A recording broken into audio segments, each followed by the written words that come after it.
Donc bonjour à tous et bonjour à toutes, c'est la troisième vidéo de ce jour sur la thématique le réveil des consciences. Et donc je parlais des occasions, des opportunités en fait qui pouvaient être mises en place, mises en œuvre par la personne dominée, la personne dominant plutôt, pour s'assurer que la personne dominée reste sous sa coupe. Et donc créer une addiction fait partie des stratégies qui peuvent être mises en place. Et les addictions sont la drogue, l'alcool, la cigarette et le sexe. Le sexe est aussi une addiction. Et donc, je dirais, le prédateur fait en sorte que le plaisir de la personne, de sa proie, en fait, soit tellement intense au départ et merveilleux, et ce qui correspond à quelque chose qu'elle n'a jamais vu auparavant. Et donc, pour créer cette forme de dépendance et finalement, quand, à chaque violence ou conflit de couple, le sexe va permettre en fait de justement consolider le couple. En fait que c'est sur ce point-là que finalement le couple tient et voilà. Donc je pense que c'est une addiction à ne pas oublier, notamment pour les travailleurs et travailleuses sociales. C'est une addiction qui peut même être tabou. Et pourtant, c'est une addiction qui est importante, puisque je pense qu'il y a beaucoup de femmes qui ont aussi la crainte de ne pas retrouver sexuellement ce qu'elles avaient auparavant. Et donc, bon, d'une part, de ne pas retrouver une tierce personne, et en plus de ne pas retrouver une tierce personne avec qui sexuellement elles peuvent s'entendre. Donc, c'est tout un ensemble d'éléments qui font que elles vont rester au sein du foyer, même au péril de leur vie et au péril de la vie de leurs enfants. Et dans ce cadre-là, lorsqu'elles appellent à l'aide, parce qu'elles appellent à l'aide, que ce soit des membres de la famille, des amis,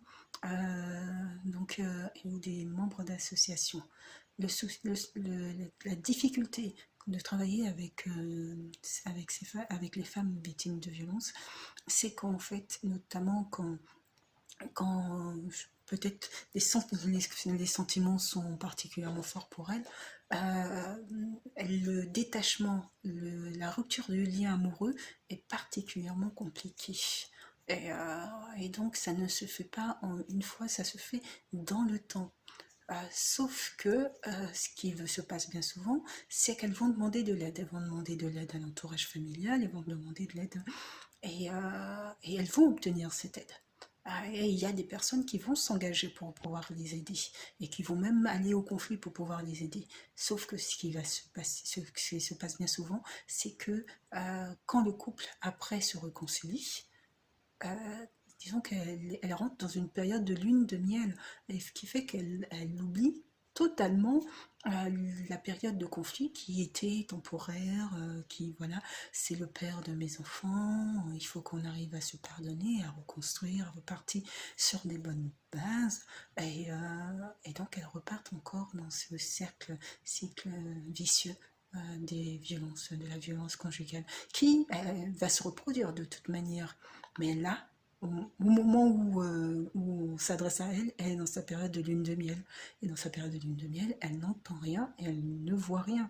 Et finalement, l'autre personne qui a voulu l'aider, c'est l'autre personne qui était entre guillemets mauvaise ou mauvais. Parce que l'autre personne n'a pas fait en sorte que son couple a voulu détruire son couple. Et c'est ça tout le risque, c'est que finalement les gens qui veulent les aider deviennent en fait les mauvais. Jusqu'à ce que la situation de violence devienne tellement récurrente et qu'elle est tellement insupportable qu'elles aient besoin de sortir de là. Sauf que les personnes qui vont se mettre en risque et prendre leur défense se mettent en danger. On est face à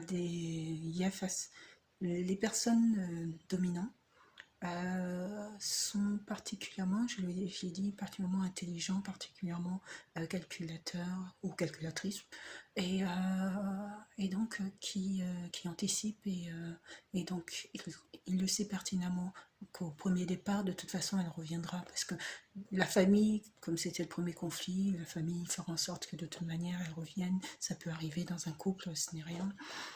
Et donc elle va revenir. elle va repartir, mais lui, ça va lui permettre surtout de repérer quelles sont les personnes qui prennent sa défense, et quelles sont les personnes qui finalement, ces personnes vont se mettre en danger. Ils vont se mettre en danger pour pouvoir défendre la tierce personne, et elle va les mettre en danger en repartant en fait dans le foyer comme si de rien. Sauf que la relation sera brisée. C'est-à-dire que si la personne qui s'est mis en péril, que ce soit un ami ou un membre de la famille, maintenant le couple s'est réconcilié, c'est cette personne-là qui est mauvaise ou mauvaise. Et donc, c'est cette personne-là qui est exclue du couple, puisque c'est la personne qui a été repérée finalement comme pouvant favoriser la séparation du couple, prenant parti. Et même si la volonté était tout à fait honorable, hein, bah, la réalité c'est que le couple s'est réconcilié.